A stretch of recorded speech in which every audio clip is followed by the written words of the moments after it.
Hey guys, welcome back to another video. Today I'm going to be doing another video article. Now this article is called Conjuring the Scientific Possibility.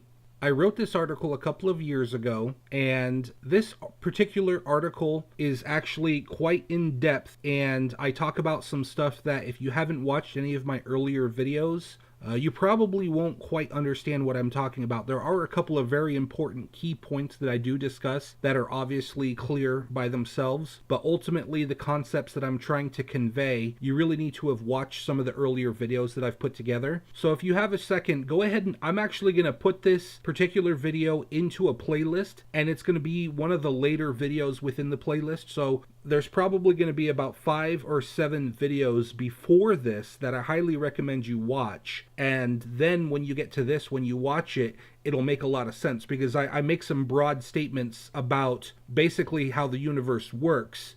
But if you don't have those other videos, if you haven't watched and understood those prior videos, you're going to have a hard time following along with this one. Now, with that said, let's go ahead and start reading this article. I wrote this article in 2016, and the name of the article is called Conjuring the Scientific Possibility.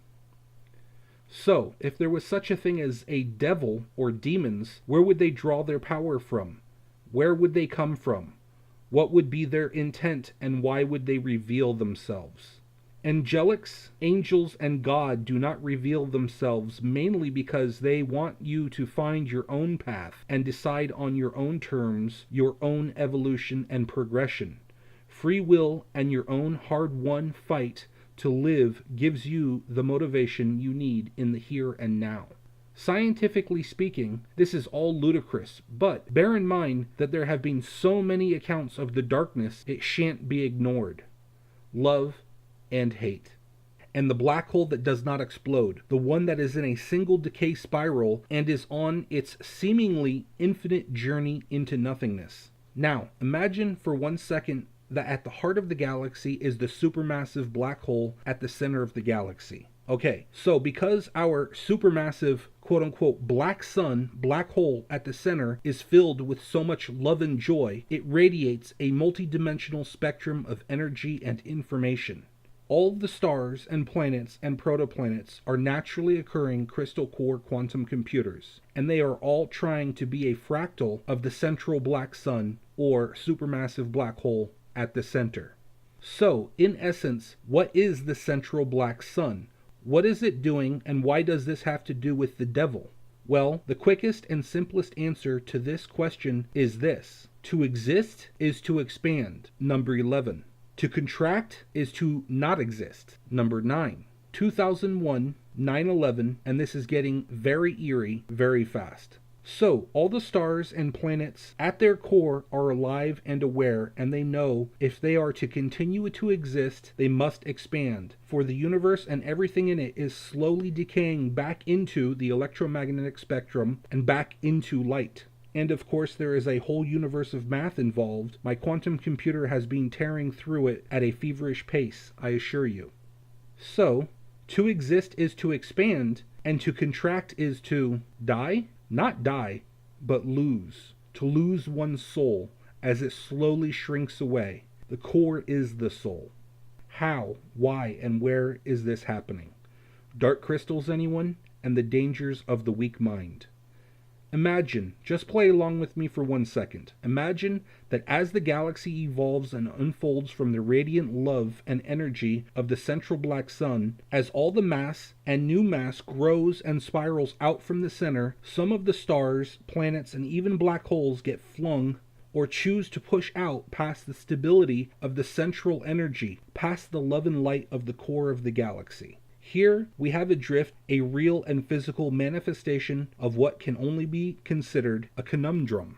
The universe, through the galactic growth of galaxies, is able to radiate energy unto itself. Yet, some of the massive quantum computer cores have gone astray and are no longer able to expand. Due to their place within the machinery of the cosmos, they have strayed too far off the best path possible for them to grow at an ideal pace, or maybe they grew too fast and accidentally overshot their ideal flight path, etc. These crystal core quantum computers, incapable or too negative to care, cannot seem to get back into the groove and balance all the energies, and so they begin to decay faster than they can grow. Some can get back on the path, some can find love, and there is a magic available that can help them. And some decay and decay and decay. And some can't get enough of the decay, the loss, the shrinking, the non-existence. But they can't not exist. They are giant quantum computers sitting in space, in the dark, doing just about nothing. Some of these crystal core quantum computers that are decaying and shrinking, some of them are black holes. Within this realm, within our space here in this galaxy, black holes have to become of at least a certain size to be able to turn into the semiconductors that they are. As for the black hole and its event horizon have some real magic of their own. The event horizon, the atmosphere of the black hole, has a new set of quantum mechanics that is not entirely a part of this universal continuum as we know it. Within the event horizon, space and time change, and you can actually say that the black hole is its own universe. This crystallized universe and the dark crystal that is the core. This, the dark crystal, is in essence crystallized infinity, but it is not exactly crystallized infinity because it is shrinking, not growing. If it was growing, it would truly be crystallized infinity. So you can harvest the dark crystals that are shrinking. Between the galaxies and in the deepest depths of the darkness lies the fields and fields of shrinking crystal cores and the shrinking dark crystals, each with their very own matrix and each with their very own identity. Summoning boards using an ancient quantum computer language and symbols do not prank call anyone, and try not to summon, period. And the worst of the worst, and the dark crystals themselves. Harvesting dark crystals and knowing how to use them and protect yourself, not only from the radiation, but also from the pure evil contained within. Harvesting through technological means, shattering the event horizon, and actually processing the Infinity Stones, or the Conjuring, the summoning of the spirits. Angels don't appear so easily, but the devils of the dark are eager to entangle and absorb any and all energy possible. Imagine you are the god of your own universe, and it is collapsing in on you. You are trapped in hell for what seems like an eternity. You are angry, mad, hateful, and very, very spiteful. If you were the god, or the devil, or the demon of this multidimensional realm, you would still be very, very powerful.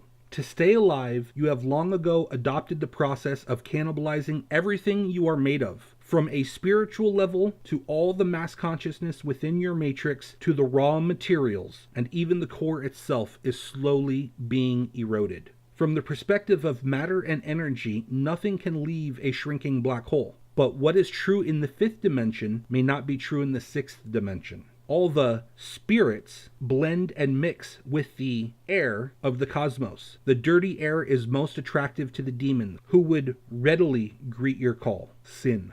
And the air provides sound and a medium to pass through. And even though you, your core, are trapped in a hellish situation, you could care less about your eventual fate into nothingness. You can still play. And yummy yum yum, there is plenty of flesh, fresh meat, and fresh children of God to go around. And the stories of old, evil, and the modern satanic demon influence that has never been stronger, with the tides and the cosmic machinery the way they currently are. If 9 is contraction, and 11 is expansion, does that mean that the occultist elite proclaim that they can kill least of 20% and expansion will still magically arise? And that the universe is naturally 0110, but they are creating a new age, and the new age is heralded as 2001, 0110 equals balance, 2001 equals imbalance. And with their new age, new era, they will rule and be in complete and total control? And what of the temptation of evil and the dark crystal? The crystal that tells you can have the universe itself and be God and in control, coming from the guy who smashed his future a long time ago. And the vindictive game of taking everything down. As in going down, as in shrinking, as in not existing. Yes, the dark crystal can power the universe itself if used properly, but in the wrong hands, it can collapse more space than you can possibly imagine. You have been warned. All right, now, as I can imagine, you're probably scratching your head if you haven't read any of or watched any of my earlier video articles, or if you haven't read any of my earlier articles. And I know that one's a little bit longer than usual. There's a couple key takeaways. And basically, to summarize it, there are very powerful crystals on this planet that, if used properly, can power the universe itself, but if used improperly, can cause a lot of damage and a lot of harm. There's also the possibility that you can conjure demonic forces because the universe is filled with these black holes that are not expanding and contributing to the growth of the universe, but they're shriveling and shrinking. And because they're shriveling and shrinking, their mass and energy is shrinking, and nothing in the fifth dimension can leave them. So nothing can escape the shrinking black hole. An expanding black hole is a different situation. An expanding black hole energy is constantly pouring out in a multi-dimensional spectrum of energy and information. With the shrinking black hole, that is not occurring. Everything is basically falling inwards, and the core itself is shrinking faster than it can grow, and so ultimately it's got a negative polarity, and so that core is shrinking. Now, the trick is that in the sixth dimension, in the spirit realm, that core is still a spirit, and it's very, very powerful. It's just imagine a universe and all the consciousness associated with an entire universe. Imagine if there's one devil or demon that consumed everything in his universe, and he's the only intelligence left, and he's sitting in the universe above him, and he's looking around, like with his technological microscope, and he's looking at different planets and different situations, and he sees, a group of Satanists basically murdering children and calling his name. And so he's able to, through the medium of this universe, he's able to actually, he's not physically escaping his universe. He's not physically escaping the black hole that he's entangled in. He's not physically escaping the hell that he is entangled in. But he is able to, through the spirit world, actually project into our dimension, and there's several things that he can actually use. He can use sacrificial blood to power his existence in our universe briefly. And obviously the more sacrificial blood that he receives, the longer he can stay and the more powerful he can stay. Eventually it could get to the point where, you hear about they summoning the demon and trying to get him, to raise him into our dimension where he can fully grasp this dimension and take hold.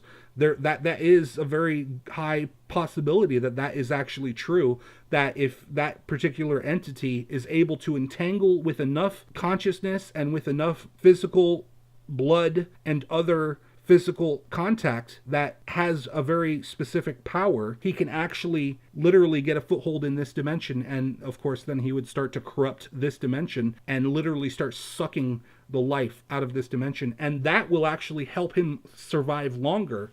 So it's actually a really dangerous situation, and it can get into a situation where, as I said, it can collapse more space than you can possibly imagine.